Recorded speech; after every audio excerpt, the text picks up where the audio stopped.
All right, going to show you a very important prophecy, prophetic verse here.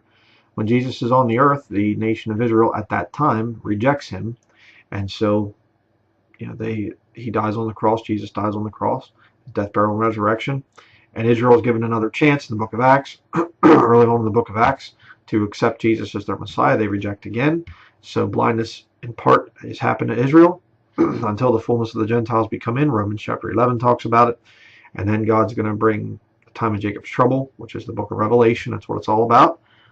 And at that time, the Jews are going to have the New Testament confirmed to them with all the signs and wonders of, the 7 years of the time of Jacob's trouble there.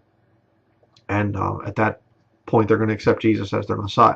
And they're going to have Moses and Elijah there, the two witnesses, preaching to them, for halfway through the thing.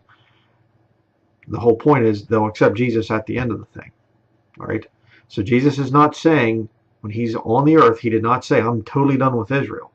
Unless you're a Roman Catholic. They teach replacement theology. Israel is finished, and then God now deals only with the church. So the time of Jacob's trouble, it's not the time of Jacob's trouble in the book of Revelation. It's now the great tribulation to purify the church. See, that's how they do this thing. But check this out. Matthew chapter 21, verse 20. And when the disciples saw it, they marveled, saying, how soon is the fig tree withered away? Look at the unique wording there. Jesus says in verse 19, let no fruit grow on thee henceforward forever. He's talking to the present fruit tree, the present fig tree being a type of Israel. Okay, they're not producing fruit, so the Lord curses that particular tree, not the Jews as a people forever. Just right there.